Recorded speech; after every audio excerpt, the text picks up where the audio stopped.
ಹಾಸನ ಜಿಲ್ಲೆಯಲ್ಲೂ ಕೂಡ ಮಳೆ ಮುಂದುವರಿತಾ ಇದೆ. ಮಳೆಯ ಜೊತೆಗೆ ಗುಡ್ಡ ಕುಸಿತದ ಭೂತ ಮತ್ತೊಮ್ಮೆ ಅಲ್ಲಿ ಆವರಿಸಿದೆ. ನಿನ್ನೆಯಷ್ಟೇ ನಾವು ಗಮನಿಸಿದ್ವಿ ನಾವು ಸಕಲೇಶಪುರದಲ್ಲಿ ಹೇಗೆ ರಾಷ್ಟ್ರೀಯ ಹೆದ್ದಾರಿ 75ರಲ್ಲಿ ಗುಡ್ಡ ಕುಸಿತ ಆಗಿತ್ತು ಅಂತ. ಅದು ಮಾಸೋ ಮುನ್ನವೇ ಇನ್ಫ್ಯಾಕ್ಟ್ ಅಲ್ಲಿ ಸಚಿವರು ಭೇಟಿ ಕೊಟ್ಟ ಕೆಲವೇ ಗಂಟೆಗಳಲ್ಲಿ ಮತ್ತೊಮ್ಮೆ ಗುಡ್ಡ ಕುಸಿತ ಆಗಿದೆ. ಇದರ ಪರಿಣಾಮ ಕಂಟೈನರ್ಗಳು ಆ ಗುಡ್ಡ ಕುಸಿತದಲ್ಲಿ ಸಿಲುಕಿಕೊಂಡಿದೆ.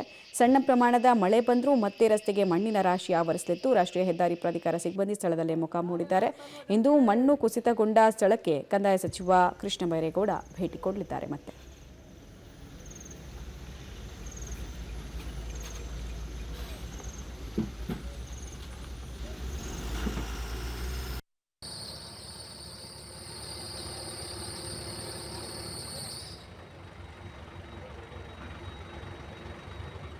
ಮಣ್ಣಲ್ಲಿ ಹೂತು ಹೋಗಿರುವಂತಹ ಕಂಟೈನರ್ಗಳನ್ನು JCB ಯಂತ್ರ, ಹಿಟಾಚಿ ಯಂತ್ರಗಳನ್ನು ಬಳಸಿ ಆಚೆ ತೆಗೆಯುವಂತಹ ಪ್ರಯತ್ನವನ್ನು ಮಾಡಿದ್ದಾರೆ. ಇನ್ನು ನಾನು ಆಗಲೇ ಹೇಳ್ತಾ ಇದ್ದೆ ನಿಮಗೆ, ಒಂದು 2ಕ್ಕೂ ಹೆಚ್ಚು ಕಂಟೈನರ್ಗಳು ಸಿಕ್ಕಾಕೊಂಡಿದ್ವು ಅಂತ. ಸೊ ಒಂದು ಕಂಟೈನರ್ನ ಯಶಸ್ವಿಯಾಗಿ ಆ ಮಣ್ಣಿನಿಂದ, ಅಂದರೆ ಹೂತು ಹೋಗಿದ್ದಂತಹ ಮಣ್ಣಿನಿಂದ ಆಚೆ ತರುವಲ್ಲಿ ಯಶಸ್ವಿಯಾಗಿದೆ. ಕಾರ್ಯಾಚರಣೆಯನ್ನು ನಿರಂತರವಾಗಿ NHAI ಮಾಡ್ತಾ ಇದ್ದಾರೆ ಅಲ್ಲಿ. ಬಟ್ ಗುಡ್ಡ ಕುಸಿದ ಆತಂಕ ಮತ್ತಷ್ಟು ಇದೆ. ಅಭಿವೃದ್ಧಿಯ ಹೆಸರಲ್ಲಿ ಮಾರಕವಾಗುವಂತಹ ಯೋಜನೆಗಳೇ ಅಲ್ಲಿ ಇವತ್ತಿನ ಇಂತಹ ಪರಿಸ್ಥಿತಿಗೆ ಕಾರಣ ಅಂತ ಸಾರ್ವಜನಿಕರು ಆಕ್ರೋಶವನ್ನು ವ್ಯಕ್ತಪಡಿಸಿದ್ದಾರೆ.